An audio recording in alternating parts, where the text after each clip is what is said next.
قسم په خدای کې د پی ټی آی نه رستو شم، قسم په خدای کې د مرګ رستو شم، من جیلونه وخوړل او قسم په خدای کې رستو شو. نو څنګه چې تاسو ته معلومه ده او د پوره پاکستان ته معلومه ده چې زه عرفان شکر الحمدلله د پی ټی آی سره زوما زیما او زما ان شاء الله تر مرګ پورې يم. زما قربانای زما د خاندان قربانای دا د چانه پټی نه دي چې سور علي زلي منګ په دې پټای کې وګړي او منګ کوم ټایم ورکړې دي منګ کوم وخت ورکړې دي نو هغه د چانه پټ نه ده. نو مو روزي ته کتلې دي، نو مو اختر ته کتلې دي او نو مو ګرمای ته کتلې دي، نو مو سردای ته کتلې دي. نو منګ هر ټایم هر وخت د پټای په یو میسج باندې چې کم کال منګ ته راغلي دي، کم میسج راغلي دي، نو منګ هغه ځای ته ک احتجاج راغلي، ک جلسه راغلي او ک جلوس راغلي دي، نو موږ ته په هر میدان حاضر شو یو د جیلونو نه موږ رستو نشلو.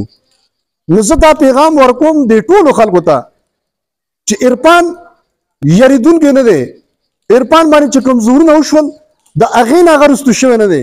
په سختو حالاتو کې شکر الحمدلله چې هېڅ څوک نه خو عرفان و، د عرفان د اواز و. نو زه به په دې پراپیګانډو او زه په دې وخت سره چې کوم دا سخت وخت دی په دې کې به خان پرېږدم، په دې کې به پی ټی آی پرېږدم.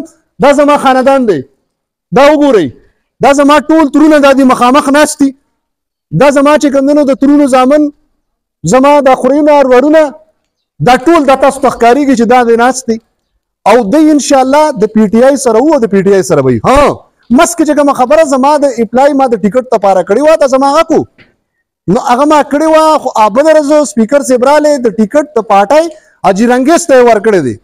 هغه ووایي نو موږ د پاټۍ هغه فیصله هغه موږ تقریبا تسلیم کړې ده. موږ د پی ټی آی موږ د عمران خان سپایان یو او موږ د هغه هر حکم به موږ منو چې د خان حکم نه منو، د پاټۍ حکم نه منو، موږ خو د سره په دې پاټۍ کې نه یو. بیا نو موږ هغه فیصله تسلیم کړې ده، موږ منلې ده. ما پرون سپیکر صاحب دلته راغلی و، د هغې یو څو ردې کېږي تاسو ټولو ته معلومه ده. په هغې کې موږ سپیکر صاحب ته ووایي چې سپیکر صاحب موږ ته د پاټۍ دا فیصله منظوره ده. زما داخله وه، زه چې کوم دی د خپل هغې داخلې نه د خپل دغه نه دستبردار شوی یم. نو زه دا وینا کوم چې شکر الحمدلله هر ټیم ولاړو او هر ټیم به بیا ولاړو. تاسو کوئ زما د یو تره نه، زما د یو تره زوی نه، زما د یو وراره نه، زما د دې ماما نه، د ټولو نه تاسو کوئ چې تاسو د چا سره یې. نو د دوی دا پیغام به هم تاسو ورکوئ، ستاسو د دې کیمرې په وسادت باندې دا پیغام به زما بچي بچي ته ورسوئ. دې پراپیګانډو کې خو زه نه راځم، خو زما خاندان چې دا کم ناست دی دی انتهایي غوسه و. ما دې ته ووایي چې دا پراپیګانډې به کېږي، په دې کې مه راځئ، خو دی انتهایي غوسه و. نن تاسو ته پته ده ما باندې ابرس چې کوم اټیک شوی دی قاتلانه، د هغې د وجې زه چې سیسته سم نیمه، دا زما یو مجبوري ده. ما څخه جرګه راځي، ما څخه خلک راځي، ما څخه علاقه راځي، د هغې د وجې چې کوم دی نو زما هغه اکټیویټیز هغه نشته، هغه زما یو مجبوري ده. خو د هغې مجبورۍ نه دی زما دا یو سړی فایده نه اخلي چې ګنې عرفان پارټي پرېښوده، د هغه خاندان پارټي پرېښوده. دا بالکل دا په سوچ کې به نه راولئ.